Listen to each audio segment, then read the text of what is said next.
how many stocks can you handle? Or how many stocks ang dapat nasa portfolio mo? Well, yan yung pag-uusapan natin. Let's go! Hi guys, Suplo here. And meron tayong special shout out, okay, sa video na ito. Si Olor Vida, okay? So, special shout out kasi yung topic natin today is basically based dito sa comment niya.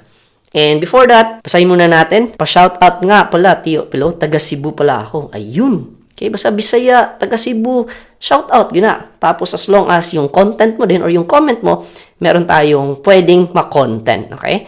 So, yeah. Sabi nga dito, currently working abroad here in the land of fire and ice. So, napa-research ako, saan ba yung land of fire and ice? And it's in Iceland pala. So, yeah, congrats. And hope to see you pag uwi ko sa Pilipinas for good. Need your guidance and advices para sa investing journey ko. Thank you po. Ingat dyan sa Pinas. So, yeah, thank you so much for your support. At the same time, quick shout out din sa ating new channel member na si JM Villarde. Okay? So, yeah, new channel member. Thank you guys for your support and of course, lahat ng mga existing channel members natin. And if you also want to become a channel member to support this channel, link in the description, become a B-class, A-class, or S-class member. May mga different benefits diyan. And the more you support our channel, the more I can create more videos like this one. So ngayon, let us dissect ano ba tong comment ni Olor Vida and what can we learn when it comes to the number of stocks that you should hold in your portfolio. So yeah, let's get started. So sabi niya dito, as a new investor, while I'm in the stage of learning process, I sell some of my stocks. With my 60K starting money, bumili kasi ako ng maraming stocks. Okay? More than 10 stocks yata. I just started January this year. Nung nakita ko mga videos mo, dahan-dahan ko na-realize how investments work. So yeah, I'm na-happy talaga ako when I read mga messages like this one. I'm happy na I'm able to help you guys when it comes to your investing journey.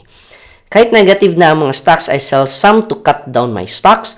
Binenta ko yung iba and added shares doon sa mga stocks which I believe have a good fundamentals. Alright, very good. Currently, counting stocks na lang ang naka-hold ko ngayon. Planning to buy more shares sa natitirang stocks ko ngayon since naumpisahan ko na wala nang atrasan. Alright, so nakaka-happy reading these kinds of comments.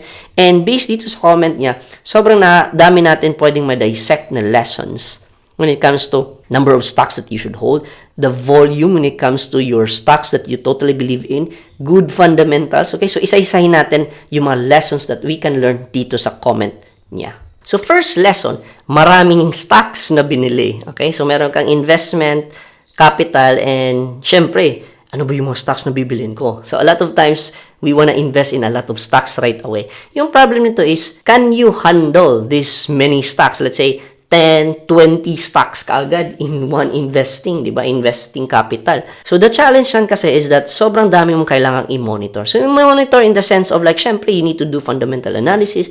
Syempre, you wanna also check yung mga news. Syempre, you also wanna check yung graph if nag-grow ba siya.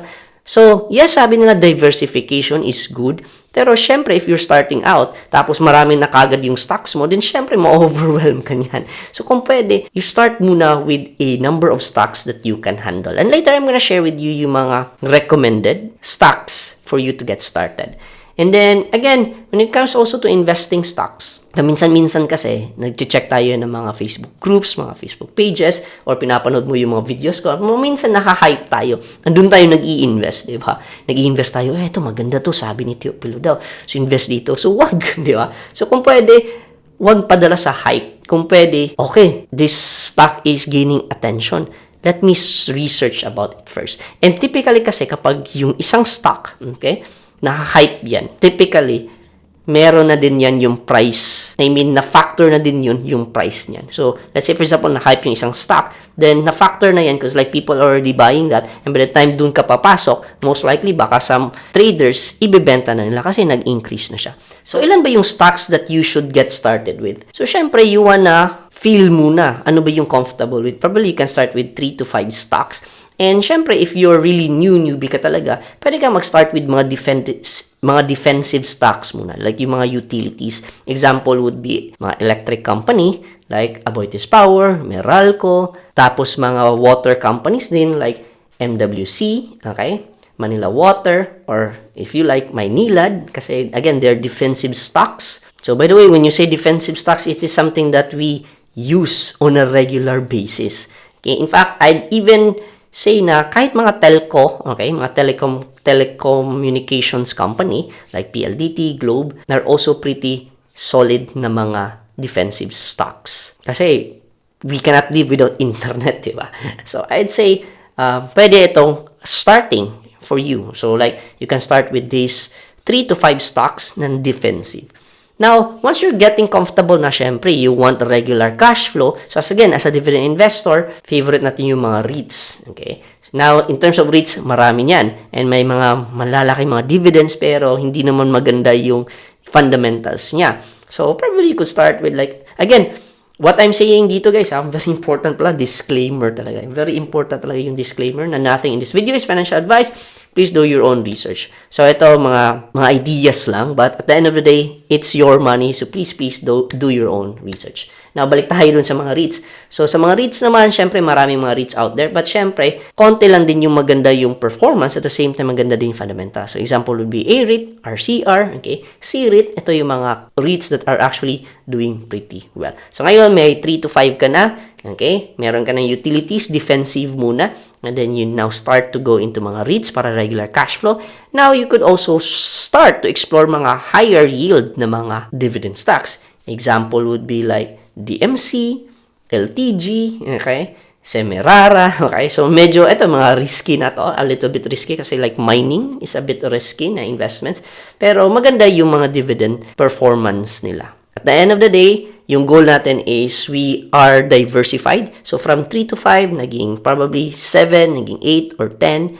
At the same time, well-diversified na yung portfolio mo. Hindi like isang sitting and you invest right away and na-overwhelm ka. So, kung pwede, step by step yung pag-hold mo ng stocks. At the same time, you need to also to be comfortable reading mga news, okay? Being updated sa mga what's happening sa mga company you're investing in. Kasi again, investing in the stock market is owning, being a part owner of the business. So if ikaw, business owner ka, syempre you wanna know ano ba nangyayari sa negosyo mo. Okay? So that's why, kung pwede, we really check on some news. Okay?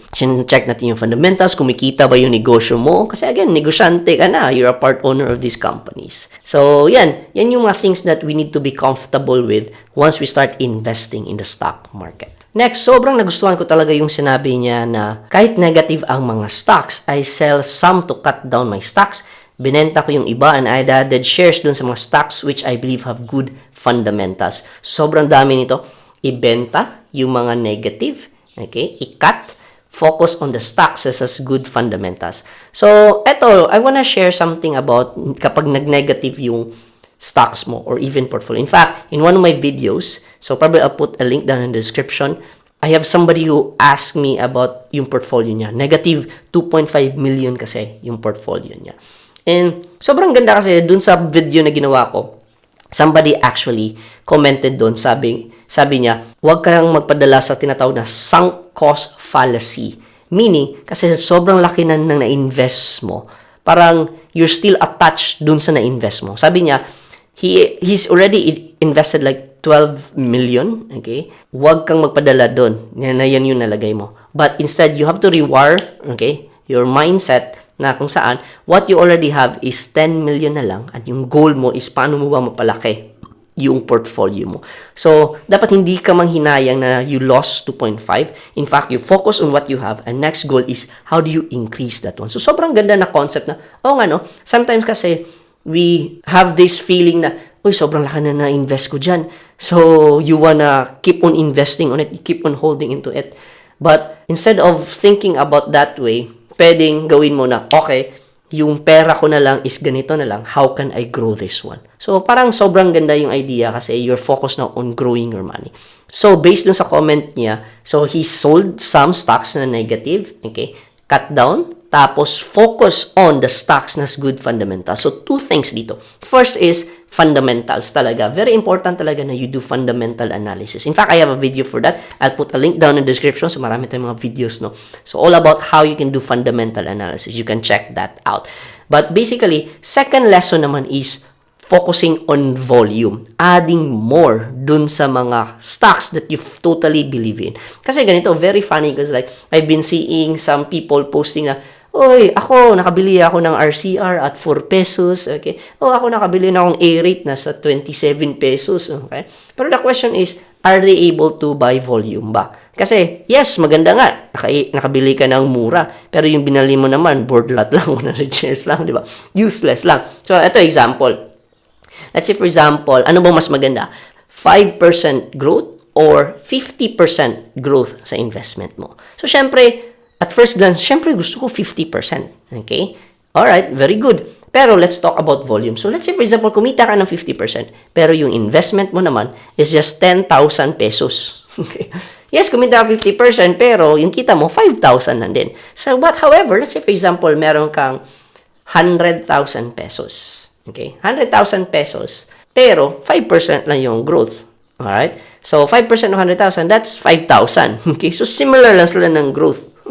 So, yung isa, 50%, 10,000, kumita ng 50%, 5,000. Yung 100,000, kumita ng 5%, pero 5,000 din yung kinita. Let's say, for example, eto naman, palakihin natin. Let's say, mayroon ka ng 1 million pesos. Okay, 1 million pesos worth of investing. Kumita lang ng 5%. Pero, since 1 million, 5%, that's already 50,000 pesos. So, meaning, at the end of the day, yung goal natin is really volume. Focusing, adding more dun sa mga stocks that we totally believe in. So, yeah, I hope you find this video valuable and helpful. So, don't forget to like and subscribe. And, syempre, if you want to also be featured sa video natin and ma-shoutout kapag Bisaya ka, then automatic shoutout na yan. As long as meron ka rin value that you can provide and magawa natin ng video. Or, if you like, you could also become a channel member to support this channel. So yeah, yung goal natin is to live on dividends and interest. Experience the Lodi lifestyle. Bye-bye!